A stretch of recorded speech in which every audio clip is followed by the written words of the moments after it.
Hello, I'm going to make a Carmen rose. To start with, what you need is just a normal rose. A bigger variety head is good rather than the little short ones, but you can do it with anything. And the plan is to make one big flower out of lots of different flowers. So to start with, what you do is, to create a strong stem, is insert a 90 wire up into the flower head like that. So I'm going to do one on one side and one on the other, just to strengthen that stem, because actually it can get quite heavy once you start putting all the petals on. So cut that to length, and then with the parafilm I'm just going to tape all the way down just to secure those wires on either side of that natural stem. So I'm going to cut that piece out there. And make sure to go right round the end, just so you seal the end of that stem in. Obviously cover the wires, but also just to seal that in, and that will just keep the flower alive for a bit longer. What you will then do is take off these outer guard petals that are a bit smaller than everything else, or the other petals, just so that it's a bit more uniform.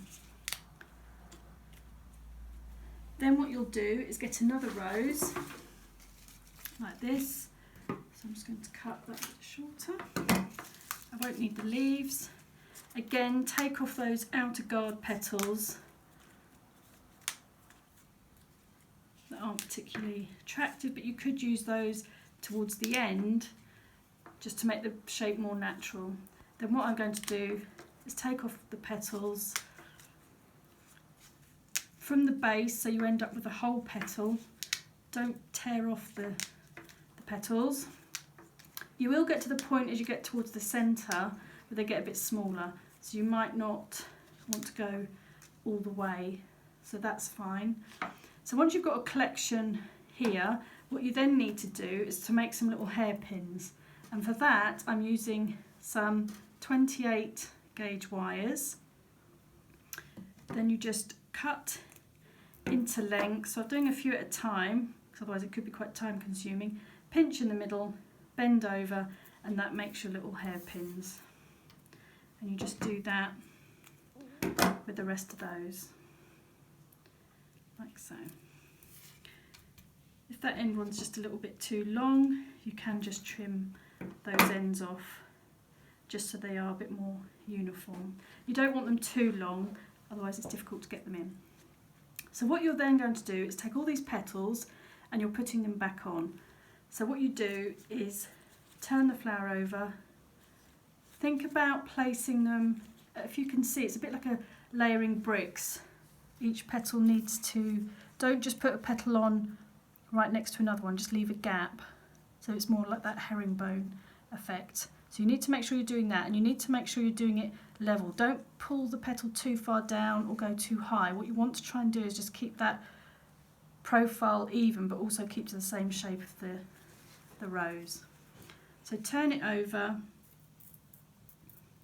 go through the main vein at the back and pop that into the rose. Turn, and you can use your thumb just to hold the petal in place, and again through the main vein, and you can see I'm going about 1 centimetre from the base of the petal. Keep going all the way round. Just pop it in, don't push it in too tightly. Think about leaving some space, because if you push it in too tight, then you might end up having to use more petals than you need, and also it starts to look a bit squashed, and then these petals can bend back out on themselves. If the petal's a bit shorter, you might find you just need to grade it up and down the flower, so just think about that, turn it over, have a look, make sure it's where you want it, and keep going. So you can make this as big or as small as you want, it depends how many flowers you've got and what it's for. So this would ideally be to use for a bridal bouquet, but obviously if it was smaller it could be used for a bridesmaid, or it could go onto an Alice band as a fascinator, all sorts of things. So you can obviously scale it up or down depending on what it's being used for. So you see, just keep going, layering those petals, keeping an eye that you're making the flower even and you're coming out rather than sloping down the petals. So you just keep going into there. The reason why I'm not coming too far up with the pins is also that if you do come too far up, when you look into the flower, you might end up seeing some little silver wires in there. So just be careful that you do keep it lower. Also, when you finish, it just looks neater. So you just keep going round and round, obviously to the size you want, or till you run out of flowers. So this is one I prepared, and you can see obviously how much more I've come out with that one. So you just keep layering, but bringing the petals out a bit more each time. So you can see there really is a clear difference there on sizes. So to finish off, what you can then do is use some ivy leaves, or you can use some nice glossy camellia, anything like that, galax. Turn it over, and I'm using a 56 wire, just going about halfway up the stem, doing a loop stitch just to wire that on, just so I know I can bend that into shape, and then again taping, because everything you tape after you've wired, so you have those ready. So I've got 4 of those, but it depends how many you want. So then we place those, so if you place those at a right angle, you can just fit those onto the flower all the way around to create a collar.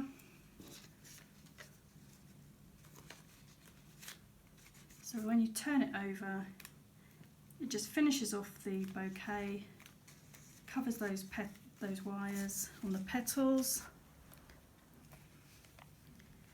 and just gives it a bit of support as well. So just to make sure everything's where you want it, and again tape all those leaves on. So I'm just going to do that just to keep them in place, but then going up as high as I can just to really get all those stems taped in. And you can see I've kept all the stems nice and flush to that stem. I've not tried to bind them round, because ideally what you want is a nice smooth handle for the bouquet. So you can, if you want to, obviously going further, you can make a nice decorative collar if you use things like birch, betula, maybe thread some beads, bear grass, anything like that you can use. And you can see you've got a nice sturdy stem. And again, because I've wired those leaves, if they're not quite in the right spot, I can then just move those around, and that's your Carmen rose.